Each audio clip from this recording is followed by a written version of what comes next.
নমস্কার, আমি সত্য। আপনারা সবাই কেমন আছেন? আশা করি সবাই ভালো আছেন। তো আমার ইউটিউবে আপনাদের সবাইকে স্বাগত। আজ যে বিষয়টা নিয়ে আলোচনা করব সেটা হচ্ছে কোন বাদ দিন জন্ম হলে কি হয়, অর্থাৎ রবি বাদ দিন জন্ম হলে কি কি জিনিস হতে পারে, অর্থাৎ আপনার ভাগ্য কেমন, আপনার ক্ষেত্রে উন্নতি কোন বয়স থেকে কোন বয়সের মধ্যে উন্নতি হতে পারে, জীবনের ক্ষেত্রে কি কি আপনার বিবাহিত জীবন কেমন যাবে, সাংসারিক জীবন কেমন যাবে, এই নিয়ে একটা ওভারঅল আলোচনা। রবি বাদ দিনকে জন্ম হলে কি হয় এই নিয়ে আলোচনা করব। আশা করি পুরোটা শুনবেন, না হলে কিন্তু বুঝতে পারবেন না। লাইক করবেন, শেয়ার করবেন, আর আপনারা যেটা করছেন না সেটা হচ্ছে সাবস্ক্রাইব। অবশ্যই নিচে দেখুন একটা সাবস্ক্রাইব লেখা বাটন আছে, এরকম ভালো ভালো তথ্য আমার থেকে আপনি পাবেন। তার জন্য অবশ্যই চ্যানেলটাকে সাবস্ক্রাইব করতে হবে। তো রবি বাদ দিনকে যাদের জন্ম হয় এদের মধ্যে রবিবারে প্রচুর বড় বড় মনি ঋষি থেকে শুরু করে প্রচুর বড় বড় রাষ্ট্রপতি হয়েছেন, এমন অনেক ব্যক্তিত্ব রবিবারে জন্ম।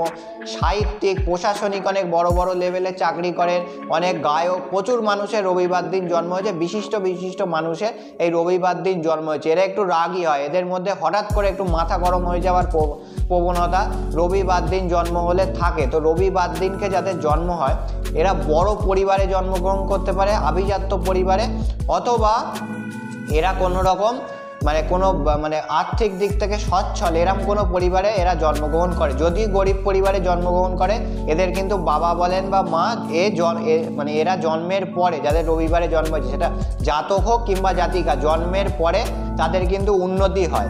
এদের মধ্যে বুদ্ধিমত্তা যথেষ্ট পরিমাণে থাকে, এরা খুব বুদ্ধিমান হয়, এদের বুদ্ধি, তীক্ষ্ণ বুদ্ধি, এরা যে কোনো জিনিসকে চট করে ধরে নিতে পারে। এদেরকে যা হোক বুঝিয়ে একটা জিনিস দিয়ে দিল বা যা হোক করিয়ে দিল, এই জিনিসগুলো কিন্তু এদের মধ্যে হয় না। রবিবার দিন জন্ম হলে এই তীক্ষ্ণ বুদ্ধি এদের মধ্যে থাকে।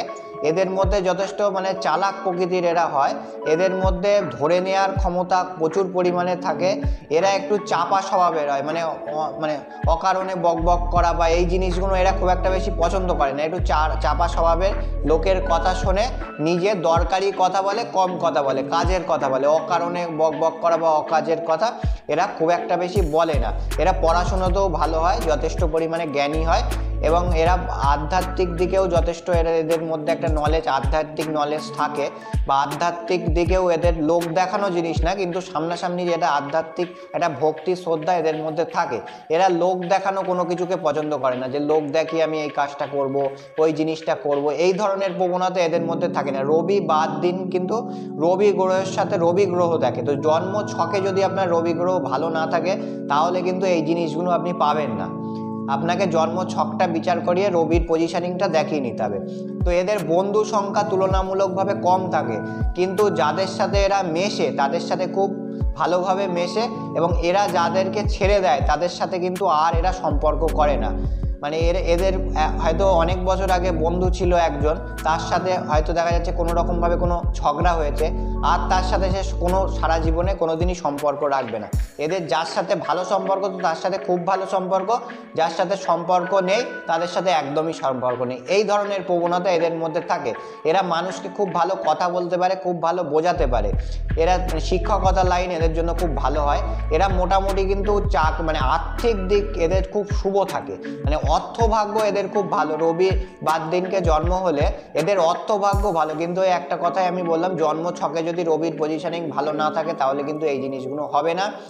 ওজন আরও নেগেটিভিটিটা হতে পারে। তো জন্ম ছকটাকে বিচার করিয়ে যদি এই ভালো ভালো জিনিসগুলোকে পেতে চান অবশ্যই রবির একটা প্রতিকার এখানে করিয়ে নেবেন। তো এদের জন্য হচ্ছে এমনি এরা সামাজিক হয়, এরা পরিবার কেন্দ্রিক হয়, এরা পরিবারের লোককে খুব ভালোবাসে। এদের মধ্যে যেটা হতে পারে সেটা হচ্ছে এদের কিন্তু সাংসারিক জীবন বা বিবাহিত জীবন খুব একটা বেশি ভালো যায় না। বিবাহিত জীবনে এদের একটা সমস্যা আসে। বিবাহিত জীবন, সেটা মেয়ে জাতক হোক কিংবা জাতিকা, দুজনের ক্ষেত্রেই একটা সমস্যা আসে বিবাহিত জীবনের ক্ষেত্রে। এমনি চাকরির জায়গায় এদের ভালো, এরা 24-25 বছর পর থেকে এরা আস্তে আস্তে চাকরি করতে পারে, চাকরিতে যথেষ্ট উন্নতি করতে পারে এরা। কিন্তু বিবাহিত জীবনের জায়গায় সমস্যা হয়। অর্থভাগ্য এদের ভালো, শরীর স্বাস্থ্যের জায়গা মোটামুটি ভালো থাকে। শুধুমাত্র এদের মধ্যে হার্টের সমস্যা, প্রেশার, সুগার, থাইরয়েড বা চোখের সমস্যা, এই জিনিসগুলোই কিন্তু এরা ভোগে। আপনারা যাদের রবিবার দিনকে জন্ম আপনারা নিচে কমেন্টস করে জানাবেন। এদের একটু যত বয়স বাড়ে রোগ কিন্তু বাড়ে, অল্প বয়সে এদের খুব একটা বেশি রোগ থাকে না। এদের মধ্যে একটা এদের দেখতেও ভালো হয়, তুলনামূলকভাবে এদের দেখতে ভালো হয় এবং এদের মধ্যে যেটা থাকে সেটা হচ্ছে একটা লালিত্য বোধ, বা এদের মধ্যে দেখতে শুনতে এদের মানে ব্যবহারও খুব ভালো হয় এবং এরা সব দিক থেকেই বলা যায় একটা ভালো।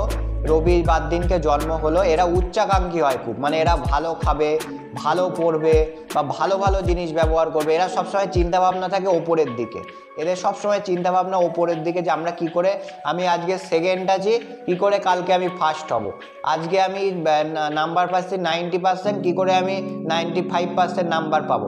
তো এই ধরনের কিন্তু চিন্তাধারা এই রবিবার দিনকে যাদের জন্ম হয় এদের মধ্যে খুব নিচু মানসিকতার চিন্তাভাবনা এদের মধ্যে আসে না।